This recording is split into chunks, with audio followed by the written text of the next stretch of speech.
tumatakbo, ang tanging layunin niya, isang bakay. Mabuhay ka. Kaya hindi niya iisipin yung babayaran. Pero pag nandun na sa ospital, doon na niya mahagit lahat ng problema. Ikaw naman tulog ka. Ay hindi mo na alam. Pero habang tinatakbo ka, ayaw mong patakbo sa ospital. Kaya maraming gano'n, hindi mo napapansin, ayaw mag-ospital. Pero yung mahal mo sa buhay, talagang dadaling ka sa ospital. Ito na. Ito na yung nagtakbo. Mangungutang. Pag ikaw ay kilala sa panangutangan, hindi ka nagbabayad, makakautang ka pa kaya. Hello? May magpapautang pa kaya? Wala. Pag wala nang matakbuhan, ito na. Magkahanap ng chapel sa ospital. Saan may chapel dito? Papasok sa chapel, doon mag-aaral. Yun ang ibig ko sabihin. Prayer ought to be the first weapon we use whenever we face the battles of life, not the last. Ganun na nangyari kay Jehoshaphat. Nung maalarma siya, kinabahan siya, natakot siya, nataranta siya, nagdasal siya. Dasal agad. Malaki o maliit na problema, magdasal. May mga tao na ganito magsalita. Huwag magtitig niya, maliit na problema niya, ako bahala niya. May kilala kayo gano'n? Hello? May mga kilala kayo tao gano'n? Huwag mong problemahin niya, maliit lang niya, ako bahala niya, kaya natin niya. Yung mga gano'ng tao, mga hambugin. Mayagapang din mo, mga bilib sa sarili mo. Kaya ngayon, yan ito, tinuturo ko sa inyo, kahit maliit lang ang problema mo, kapinanggod lang ang problema mo, ilapit mo sa Diyos. Sapagkat ang Diyos laging natutuwa, yung tayo lumalapit sa Kanya ng buong katapang. Kaya lang nga, mas nahihirapan mo yung mga nagdiyos-diyosan pagka Diyos ni remedyo na lang ginagawa. Pag huli na si Lord, tsaka lalapit, dumadaan sa proseso. Yan ang sikreto. Kung ayaw yung dumaan sa proseso, mali pa lang, ilapit mo na kay Lord. So, sinanggunin niya. At sinabihan sa ni Yahweh, mag-fast ka. At tinuruan niya ang buong bansa, mag-fast ka. So, that is the second principle. Jehoshaphat prayed in effect. Sabi niya sa dasal niya, God, I know you helped me in the past. I know you can help me in the future. So please help me now. At pinagpatuloy niya ang kanyang panalangin. Araw at gabi. So he prayed. Nagdasal siya sapagkat alam niya na ang haharapin niya ay malaking hukbong sa datahan na lulusog sa kanya. Now, the third. After the first, identify the enemy. The second is take it to the Lord. The third is admit your inadequacy. Aminin mo ang iyong pagkukulang. Kayo ba may pagkukulang? Yes. Ano yung katabi? Meron ka bang pagkukulang? Admit your inadequacy. Lahat po tayo may pagkukulang sa Diyos. Lahat tayo may kahinaan. The third principle in winning the battles of life is to admit your inadequacy.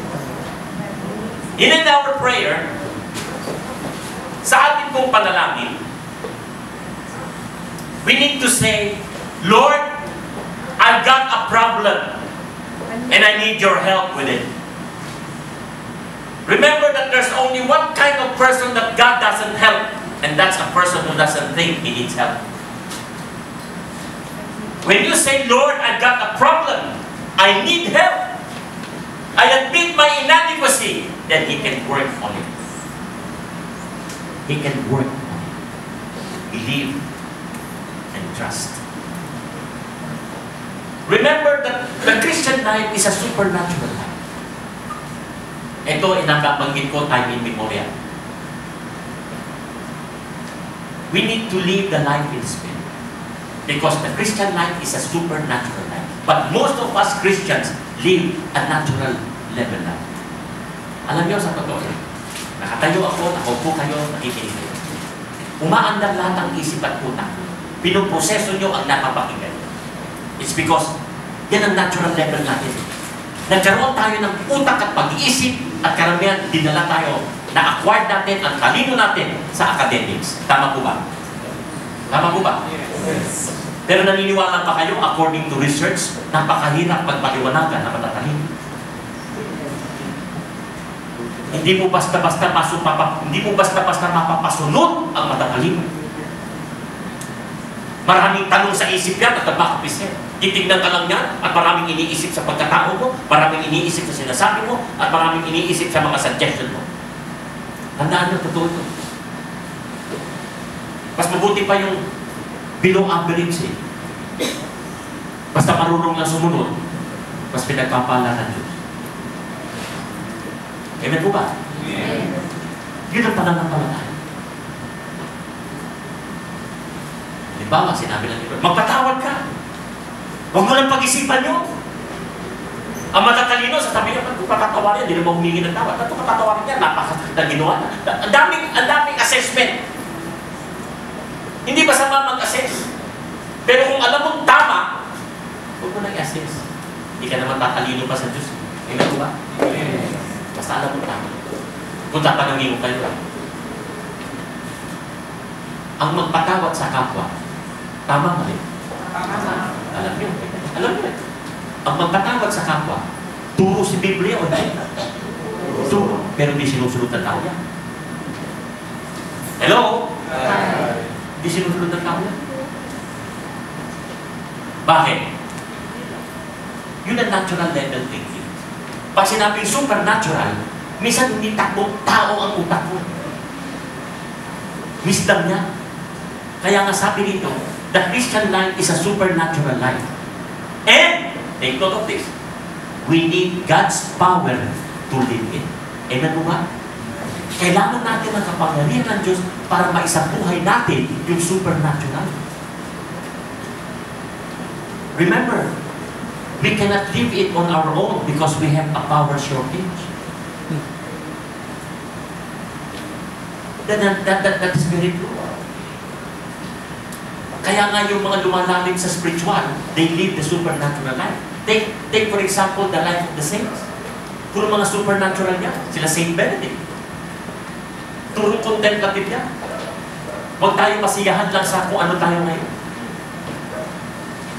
I started with the charismatic, but I will not end up in the charismatic. Because when I started with the charismatic, it inspires me, it hunger me from the Word of God. Yan ang sekreto ng charismatic. Amen po ba? Bubuksan ka, pero huwag kang manatilig ganyan lang. Sapagkat hindi lahat na natili sa charismatic ay namunga rin. Tandaan natin yan. Ngayon na nabuksan ka, pagsaliksik ka, mag-aral ka. At pag nag-aral ka, sa buhay mo, hindi pinakikinggan mo lang. Ang kaganapan ay yung pagsasabuhay ng tinuturo. Hindi pinakinggan lang. Ngayon sa charismatic, nagkaka-entertainment na ngayon. Naniniwala pa kayo? Puro entertaining na lang ngayon. It's not, I'm not an entertainment.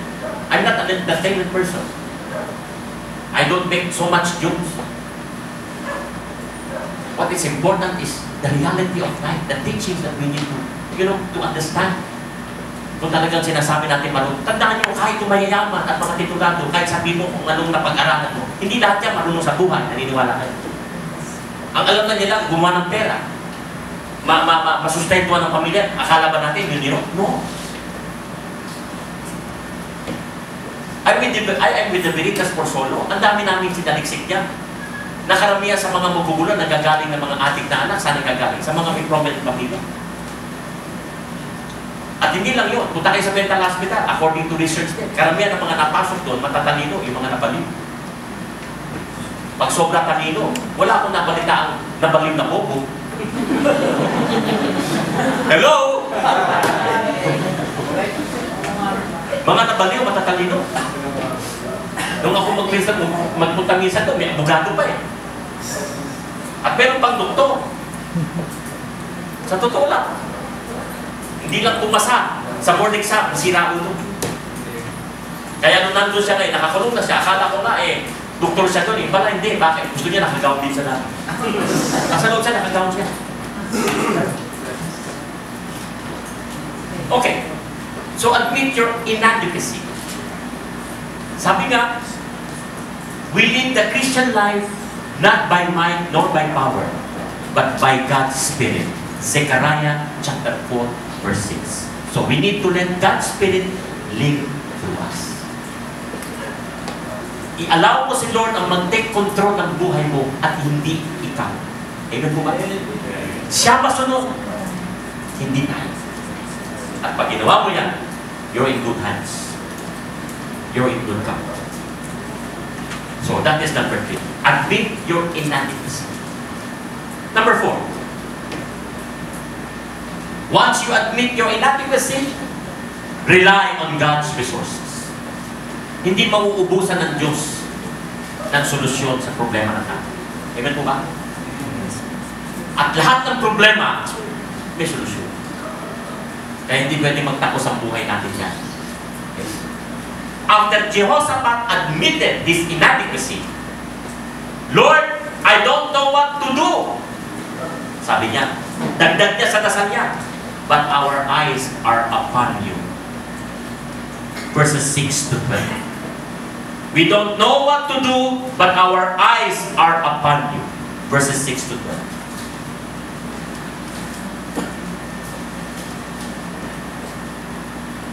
Sabi niya. So, the fourth principle in overcoming life's battles is to rely on God's resources. Remember that we need to get our eyes on the Lord. Are you familiar with the story of Jesus walks on the water? When Peter said, Lord, is that you? Jesus immediately answered him, yes. Lord, kung ikaw yan, palapitin mo ako sa'yo. Meaning, gusto niya maglakad sa tubig. Sapagkat nakita niya, naglalakad sa Jesus sa tubig. At ano sabi ni Jesus? Halika, come. Hindi sasabihin ni Jesus yun, kundi magagawa ng tao. Amen po ba? Ibig sabihin, yung ginagawa ni Jesus, magagawa ng tao. Kahit ako, kahit kayo, magagawa nyo yung ginawa ni Peter. Kung meron kang pananampalataya. Kaya sinabi ni Jesus, halika, come. At lumakad siya. Nung lumakad siya sa tubig, nakatitig siya kay Kristo. Eyes to eyes. His eyes was on Jesus. Habang papalapit siya, na nakatitig siya, ano nangyari? Hello? What happened? Kung natisod, may dumating na malakas na alon. May dumating na malakas na hangin na may kasunod na alon dahil merong bagyong darating. So dahil sa laki ng alon, nawala ang tingin niya kay Jesus. Napunta saan? Ano sa hangin? Nakikita ba yung hangin? Nakita niya yung alon. So nawala ang focus niya kay Jesus, napunta sa alon, at ano nangyari sa kanya? Lumubog siya. In other words, sino man sa atin, alisin mo ang paningin mo kay Jesus sa panahon ng problema mo, titiyakin ko sa iyo, lulubog ka. Mayayabang lang po yung mga tao sa sabihin ng kaya ko yan.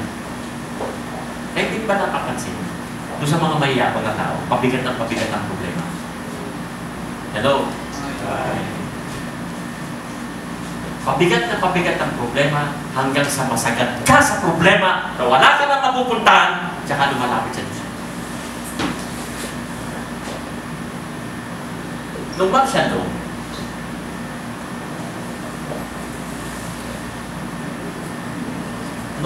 law, ay kwento ko na sa inyo. Father ko nasa military, may uncle ako, mataas ang natungkulan. Ako mismo nasa military. Naniniwala ko na hanggang ngayon, magpapatayan ang mga nanunungkulan dahil sa katungkulan. Naniniwala ko na mas mahalaga ang kapangyarihan, mas ninanais nila ang kapangyarihan kaysa sa yaman. Kung ako tatanungin nyo, ano yung pagtakoy? Kayamanan o kapangyarihan? Kapangyarihan. Bakit? Hindi lahat ng mayaman may kapangyarihan. Yung yaman nila, ginagamit nila para sila magkaroon ng kapangyarihan. Bigyan ko minsan. Maraming mayayaman, naghahanap ng koneksyon.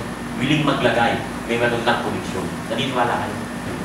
Pero pag may kapangyarihan ka, madaling umaman. Gets nyo? Yes. Yayaman ka sa posisyon mo. Maniwala kayo. Yayaman ka. Pero hindi garantiya sa mayaman na may kapangyarihan. Gagamitin mo yung pera mo para magkaroon ka ng kapangyarihan. Maliwanag mo ba? Kaya maraming napapataya, kahit magkakapag-anak sa politika, dahil sa kapangyarihan. We are a military family. Maraming general sa pamilya. If I did not resign, modesty aside, I should become retired at least one star general. And that's not an ordinary military officer yung mag-retire ka at least one star. Pero, are they happy? Three of my relatives retired, one star and two star. Who are they now? Masons. Pag nag-reunion kami, nagdidibate ko. Hindi nga ako naging general, hindi naman ako naging mason. I'm telling you, honestly, oh, hallelujah. Hindi mo magsasalita ng ganito to kung di napalaban ng 13 beses to. Kaya lang po yung pinagsasabi ko. Amen po ba? It's a reality. Naranasan ko na magyabang sa kapangyarihan, pero hindi. Ang ipinagyayabang ko yung katotohanan na hindi nakikita ng tao. Amen po ba? Alam niyo, silaw lang tayo sa mga trabaho natin araw-araw, magpaaral ng anak. Hanggang doon lang umikot ang mundo natin.